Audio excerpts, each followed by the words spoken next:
Hello and welcome back to 30 Days of Qoom with me, Rishi. So, as so, so last we left off is that we finished up the modals HTML and CSS, so now they're invisible. And in between episodes, I have just filled in the blanks with my text. You can replace yours with your text.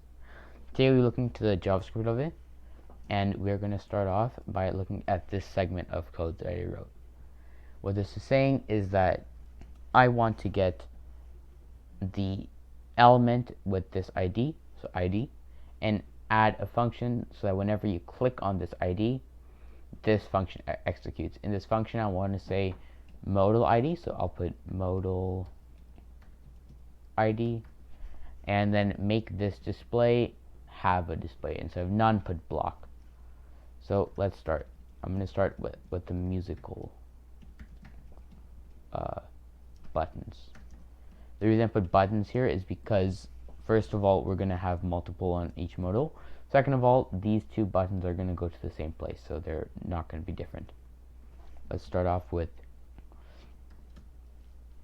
document.getElement by ID, and this ID is going to be musewarm, M-U-S, warm. Add event listener, click function, oops, that's wrong, function, like so. Remember to put a semicolon here, this is important. Document dot get element by ID, modal dot style dot display equals to block. This will make it so that whenever this musical warm-up button is clicked, I have my modal appearing. And let's first run this, see if it works.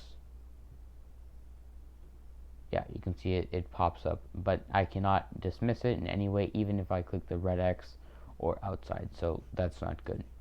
Next, we'll be fixing that. Or first, what we want to do also is we want to link up this next button to it. So this button right here, if I hit it, nothing happens, but I want it to go to the same place as this one. So we can do the same thing again. Document.getElement by ID,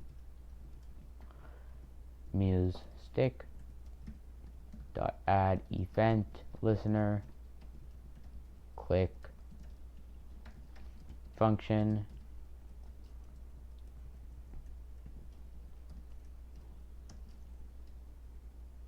and then inside of this document.getElement by ID, museModal dot style dot display equals to block. Now this will do the same thing. It'll do it one more time. It'll create this, and we cannot dismiss it yet, so we should fix that. Next thing we're going to do is we're going to call on windows. We can say window, meaning the entire display, dot add event listener, click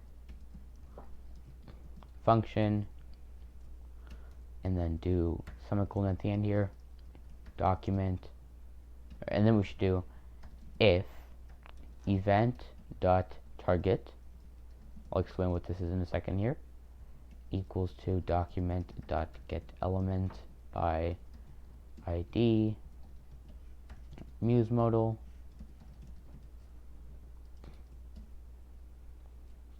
then document dot get element by ID, museModal dot style dot display equals to none, like so. Save it, make sure you save it, reload the page. Okay, something has gone terribly wrong. We can always check this by opening up a new tab, whatever website you're looking off of. Inspect element, go into sources, And yeah, so in here, what do I have? Oh yes, so in syntax, you can also just open up the same thing here, inspect element, go to sources, or right here you can say, it'll say you can see the errors in the console over here. Click here, it'll take you to a location. So right here, you can do Command P, open up this, or if you're on Windows, Control P, I believe, and then you can do whatever the file is. So for me, it's going to be script.js. No, it's not the right one. JS. This doesn't appear to have it. Huh. We should.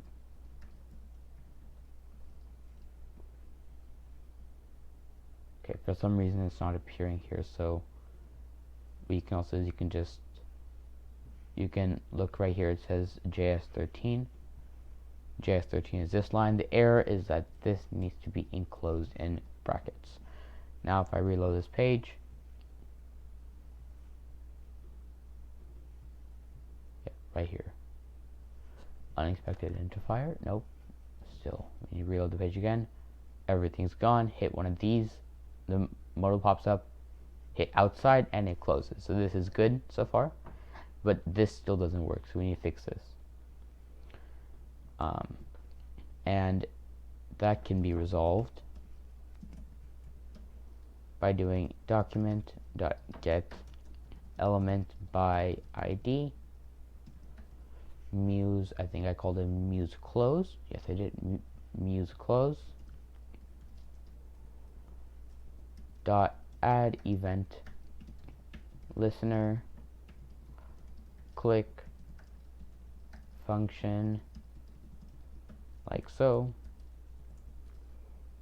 Document dot get element by ID muse modal dot style dot display equals to none.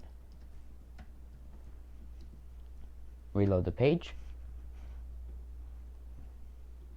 Okay, one more time. And this pops up correctly. This will close. Also, notice you can scroll up and down, and this position will not change until you reach the bottom or the top of the page, in which case it will. And let's hit this, and it closes. So that's perfectly. That's what we wanted it to do, which is good. And yeah, so that is how it would look. Now let's go quickly over what this code really does. So document is the page, so it's saying on our page we want to get the element with this ID and add an event listener, so that whenever you click on the element, this function is executed. You can say document.getElement, and then again document the page dot get element by ID, which is, again, this time it's going to be the modal, so I want to get the modal, and I want to make its style, like this CSS property style, we want its display to be block. So if we open up here, edit a new tab,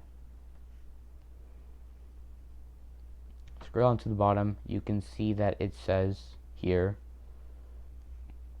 display none.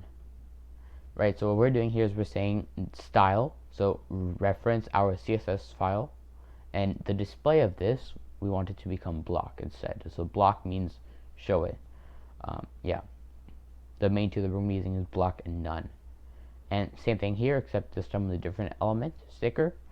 And this one simply grabs a different element, the close button, and whenever this is clicked, you want to close the display, so you want the style to become none. And this one in between, it says window, meaning this whole screen, dot add event listener. So again, whenever we click on the window, we want to execute this function. And this function, in this function, what we're doing, we're saying if the event.target, so whenever we click, we send an event. So if during this event, this element, the music modal, is on the screen. So if the target is this, meaning if this is what is on the, if this is what is above everything else, which we set by doing z index equals to 1000 in styles.index, or in styles.css, right? So this will say if this is the target, which it is, because z index is 1000, so this is the first element that you see. We want this modal to be set to no display, right? So this is how it would look. So we click on it, it opens it up. You can highlight, you can still click, you can click on links and whatnot. Everything works perfectly fine.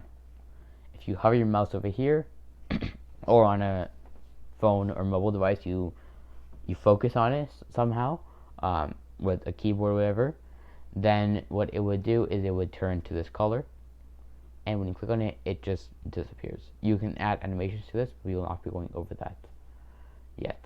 And if you click the background, so if I click in the background over here, it also disappears. It's great.